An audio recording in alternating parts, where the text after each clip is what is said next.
दोस्तों, एक ऐसे समय पर जब भारत की तरफ से राजस्थान के अंदर और भारत के कई स्थानों पर युद्ध अभ्यास की घोषणा की गई और देश भर के अंदर सिविलियन मॉक ड्रिल का अनाउंसमेंट भारत के द्वारा आज किया गया था, इसी बीच भारत की तरफ से एक सरप्राइज अटैक पाकिस्तान के ऊपर कर दिया गया। पूरे पाकिस्तानी मीडिया, पाकिस्तान की सेना और पाकिस्तान की सरकार के साथ वहां की जनता इस समय दहशत में है। आज से 14 दिन पहले जब पहलगाम हमला हुआ था, तब से लेकर कल तक वहां की मीडिया और वहां के लोगों ने कई मेम्स वगैरह बनाए, लेकिन कल जो भारतीय सेना ने किया उसके बाद पूरा पाकिस्तान दहशत में है। वो सिर्फ एक धमाका नहीं था, वो था एक करारा जवाब। पहलगाम टेरर अटैक में मारे गए 26 मासूम लोगों के लिए ये था एक संदेश उन आतंकवादियों और उनके आकाओं के लिए जो सोचते हैं कि वो भारत में घुसकर हमला करेंगे और हम चुप बैठेंगे। अब चुप्पी टूट चुकी है।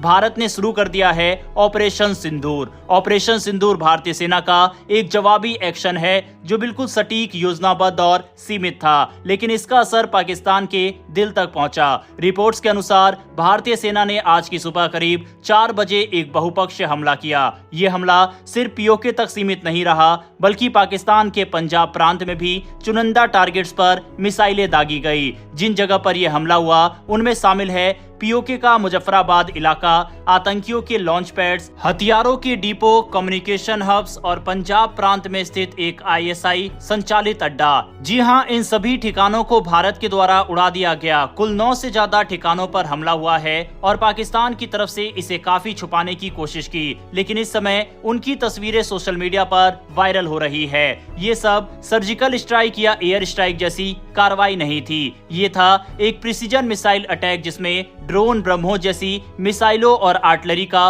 उपयोग हुआ। इस ऑपरेशन की खास बात यह है कि भारत ने इस बार एलओसी पार नहीं की, मतलब मिसाइलें भारत की सीमा से ही दागी गई और अपने निशाने पर जाकर लगी। वहीं इससे ये साफ संकेत गया कि भारत युद्ध नहीं चाहता, लेकिन आतंक के खिलाफ चुप भी नहीं बैठेगा। सेना के अनुसार इस ऑपरेशन में सिर्फ आतंकियों को ही निशाना बनाया गया है, सिविलियंस को नुकसान नहीं पहुंचाया गया, पाकिस्तान की आर्मी यूनिट्स को छुआ भी नहीं गया। यहाँ तक कि ऑपरेशन के कुछ घंटे बाद ही भारतीय सेना के ट्विटर अकाउंट पर एक वीडियो पोस्ट किया गया जिसमें एक सख्त संदेश था, I find you, I strike you, that's my promise India. इसका सीधा मतलब है कि तुम कहीं भी छुपो, भारत तुम्हें ढूंढ निकालेगा। भारत सरकार और रक्षा मंत्रालय ने इस ऑपरेशन को बताया focused, proportional and carefully calibrated, यानी पूरी तरह से संतुलित और सोची समझी कार्रवाई। विदेश मंत्रालय ने भी तुरंत दुनिया के अहम देशों को इसकी जानकारी दी ताकि किसी को ये ना लगे कि भारत ने युद्ध शुरू किया।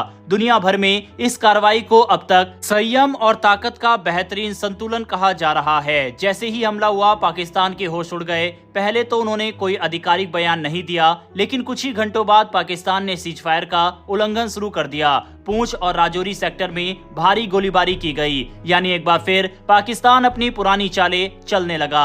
लेकिन इस बार भारत पूरी तरह तैयार है। सेना की ओर से कहा गया कि ये बस शुरुआत है, अगर आतंक फैलाने की कोशिश दोबारा हुई तो जवाब और भी ज्यादा तीखा हो सकता है। अब दोस्तों, भारत के द्वारा इस तरह से अटैक करने के पीछे कारण क्या है, हम आपको बताते हैं। दरअसल इस समय भारत पूरे इंटरनेशनल कम्युनिटी को ये बताना चाहता है कि हमारा टारगेट पाकिस्तान के अंदर छुपे आतंकी ठिकाने हैं, ना कि पाकिस्तान की आवाम और ना ही पाकिस्तान की सेना।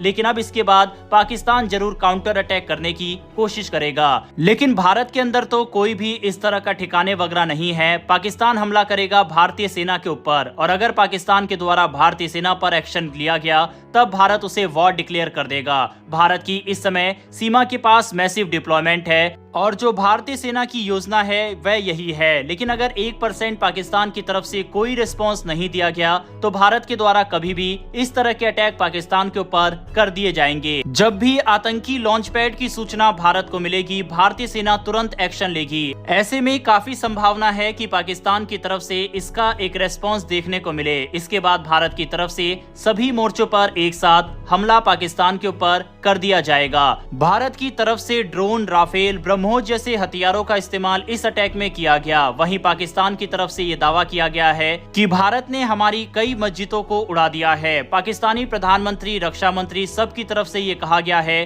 कि भारत ने ये जो हमला किया है ये युद्ध की शुरुआत कर दी है। पाकिस्तान की तरफ से धमकी दी गई है कि भारत को यूनाइटेड नेशन से लेकर हर मोर्चे पर घेरा जाएगा और यूनाइटेड नेशन की तरफ से भी रिस्पॉन्स सामने आया।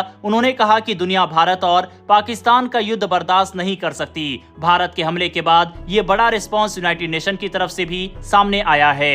इसके अलावा दोस्तों, इस समय पाकिस्तानी सोशल मीडिया अकाउंट्स काफी ज्यादा एक्टिव हो गए हैं। भारत के मिग फाइटर जेट की पुरानी तस्वीरों को उठाकर इनके बड़े बड़े मीडिया चैनल जिस तरह से नैरेटिव सेट करते हैं वह करना स्टार्ट कर चुके हैं। दरअसल इनसे सामने से युद्ध नहीं लड़ा जाता, लेकिन सोशल मीडिया पर नैरेटिव वार चलाने में ये सबसे आगे रहते हैं। इसीलिए इस तरह की किसी भी खबरों पर यकीन ना करें, ये पाकिस्तानी प्रोपेगेंडा का हिस्सा रहता है। बाकी भारत की तरफ से अभी 10 बजे एक ऑफिशियल स्टेटमेंट और प्रेस कॉन्फ्रेंस की जा सकती है, जिसमें और भी डिटेल की कौन कौन से हथियार इस्तेमाल किए गए, क्या क्या नुकसान हुए हैं, इन सब के बारे में बताया जाएगा। पाकिस्तान को कितना नुकसान हुआ, कितनी मौत हुई, इस पर ऑफिशियल डाटा तब सामने आएगा। भारत की तरफ से अभी कहा गया है कि 9 टेरर साइट्स को हमला किया गया है, तीनों सेनाओं का इस्तेमाल किया गया। वहीं अभी पाकिस्तान की तरफ से कहा जा रहा है कि तकरीबन 8 लोग मारे गए हैं, जबकि इस तरफ से क्लेम किया जा रहा है कि 76 से 80 लोगों की मौत हुई है।